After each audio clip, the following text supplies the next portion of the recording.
عمرنا فكرنا في حاجة إن ممكن أقوى سلاح في أي خناقة أو نقاش مش الكلام؟ لأ، السكوت. فكرة غريبة شوية صح؟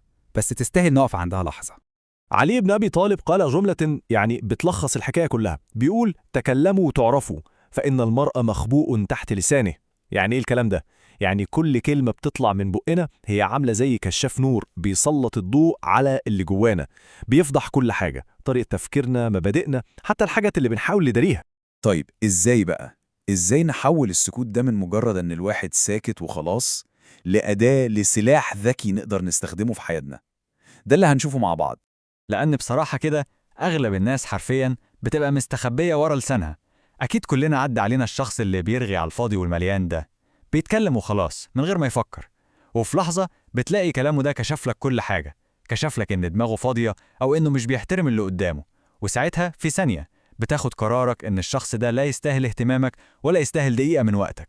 والموضوع أخطر من كده بكتير. سيدنا محمد عليه الصلاة والسلام قال: وهل يكب الناس في النار على وجوههم إلا حصائد ألسنتهم؟ الحديث ده مرعب شوية، بس هو تذكير قوي جدا إن الكلمة ليها وزن وليها عواقب، وإن التحكم في لساننا ده مش رفاهية أو مجرد أدب، لأ، دي ضرورة عشان نحمي نفسنا ونحمي اللي حوالينا. طيب ماشي، الكلام خطير ولازم نتحكم فيه، بس إيه النص التاني من المعادلة؟ هنا بقى بنوصل لأصل المشكلة، للكارثة الحقيقية اللي بتبوظ أي نقاش بندخله، وهي إننا بقينا شعب بيتكلم بس محدش بيسمع. نسينا خالص فن الاستماع. لا، فكر فيها كده بجد. في أي نقاش عادي إحنا بنعمل إيه؟ كل واحد فينا بيبقى قاعد مستني دوره عشان يتكلم وبس. مش بنسمع عشان نفهم، لا إحنا بنسمع عشان نجهز الرد. والنتيجة إيه في الآخر؟ ولا حاجة. بنفضل نلف في دوائر مقفولة، سوء فهم ورا سوء فهم، ومشاكل ما بتتحلش أبدا. وهنا بقى مفاجأة، عشان تبقى متحدث بارع لازم الأول تبقى مستمع بارع. غريبة صح؟ بس هي دي الحقيقة. الحكمة كلها مش في اللي بنقوله، دي في اللي بنعرف نسمعه ونستوعبه صح. تمام، يبقى كده اتفقنا على أهمية الاستماع. الخطوة الجاية بقى إيه؟ إننا نحول الاستماع ده من مجرد فعل سلبي لسلاح هجومي. إزاي؟ عن طريق الأسئلة. الأسئلة الذكية هي اللي بتخليك تمسك زمام أي حوار. عارف أحسن مثال على ده إيه؟ الانترفيو بتاع الشغل.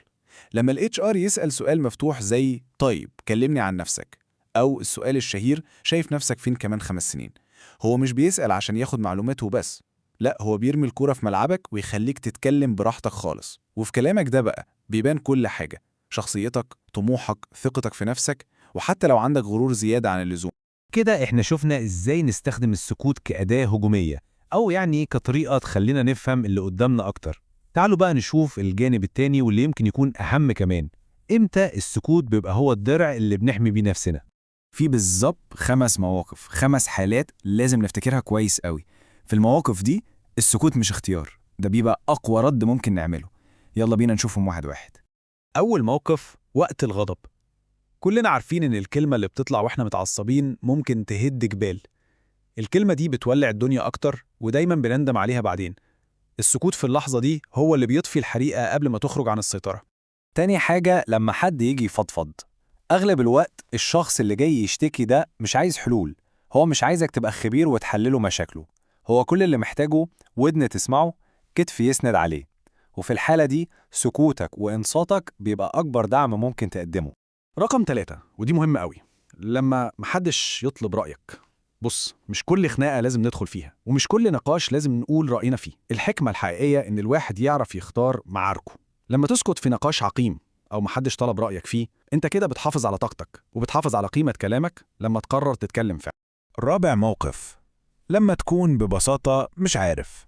في مقولة شهيرة بتقول: لأن تصمت ويظن الناس أنك جاهل خير من أن تتكلم فتؤكد تلك الظنون. يعني إيه؟ يعني لو مش عارف اسكت.